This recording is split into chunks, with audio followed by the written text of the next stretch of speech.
Hi everyone, I'm Cindy. Being the first in my family to attend college and pursue a career meant that during my academic and professional journey, I experienced and had to learn how to navigate systems and spaces that were not designed for people like me.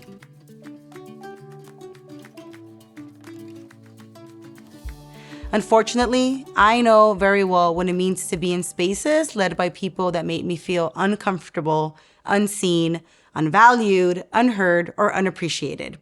I'm not the only one. As I've shared my experiences with my family, friends, colleagues, and the young people I work with, they too have shared similar experiences. In an effort to create a more equitable, inclusive, and diverse world, we have to start at the basics. When we create spaces where people can flourish, grow, we all thrive. Creating not only a safe but brave space for youth of color requires intentional and sustained effort from adults who are truly committed to understanding and addressing the unique experiences and challenges that young people face. For reference, a brave space is an environment that acknowledges the challenges that both students and adults experience when attempting to have a discussion around difficult and/or sensitive topics such as race, power, privilege, and the various forms of oppression for purposes of learning. Here are some strategies that can help. First, it may sound simple, but maintain relationships. Not just create and build, but maintain. We have shared a lot of ideas of setting the foundation for building relationships. Think about the ways you have maintained relationships. And can you now replicate that so that your engagement with youth is meaningful for all involved? Take the time to get to know young people as individuals and understand their interests, concerns, and aspirations. This will help you better understand the experiences and stories and how you can support them. For me, this often meant I stay at the close of a session for an additional 10 to 30 minutes just to chat with the young people about the session, their day, a funny show, something cool that happened during that week. I often send them a text to remind them about our session and name that I can't wait to see them. I also send them a text after the session just to check in on how it went or thank them for their perspectives and participation. Sometimes, though, there were youth that didn't fully show up, and I checked in just to see how they were doing or if they needed anything or any kind of support. This helped us in future sessions. Second, foster open communication. You want to encourage open and honest communication among the youth. We've talked about ways to do that, like setting norms or expectations on how we show up to these spaces. It's important to revisit the ground rules you set during the interviews or in the first few sessions. Remember, you co-created these norms, so reminding youth what they committed to and holding those high expectations with the young people shows that you value mutual respect. Modeling those norms is also key. Have one or two youth be your norm checkers during a session and quickly check in on what norms the group is doing well on. This allows for vulnerability, honesty, respect, and learning. Third, address bias and discrimination. We all have bias that can lead to discriminatory behavior, and it shows up in various forms. Not only do we as adults have to be aware of our own biases, but we also have to do the work to address them.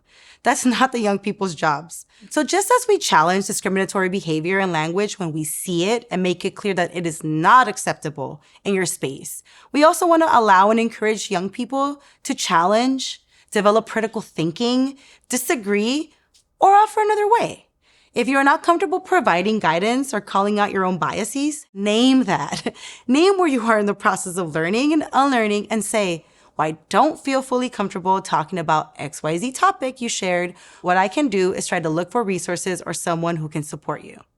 So offer resources and support to youth who have experienced bias or discrimination.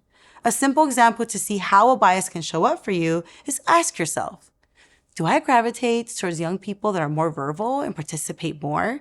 Am I calling on a certain gender more than the other? In what ways do I believe, know, and seek to understand the unique strengths of each participant? Remember a time where you may have seen someone stand up for you, or a colleague or a peer, and the power that moment held to see a bias being called out. This is an incredible opportunity to model, address, and bring awareness to how bias and discrimination can affect positive outcomes or disempower others. And last but not least, part of creating a brave space also means being aware of what is happening in our world or in their communities that may impact a young person's well-being or their ability to show up and be present. For example, think about what you saw in the news today, or what your mom called you to discuss. You know moms. Issues like gun violence, women's rights, police brutality, or finding out about an ill family member can massively impact your own psychological well-being. In our experience, when we talking to youth about current events, it is important to be sensitive to their experiences and perspectives. We have another video talking about how to open conversations around that. But here, I want to note that understanding this session is just a small part of a person's day. It's critical for creating a brave space. Picture this. Right before the meeting, you were scrolling Instagram, TikTok, and saw something alarming in the news that impacted your community. It may take a moment for you to gather yourself, compose, and get ready to participate. As a facilitator, you may name, hey everyone, I'm not sure how the news of the bill that just passed is sitting with you, but I want you to know that it's okay. And I have the same feelings. And we can think about how to give space to discussion about that. For now, I want everyone to take a beat, take a breath, and we're going to commit to learning together. I just didn't want to let this moment pass because I know I need to breathe too. So let's do that together. Let's walk back through the strategies. Maintain relationships. Foster open communication, address bias and discrimination, and lastly, be aware of the world. The goal of launching a youth advisory space is to elevate voice and experience of youth while also finding new ways to think about or approach problems in education, in our communities, or in product design. Hopefully, this helps you have fun and helps you know how to best support the growth of young people as well.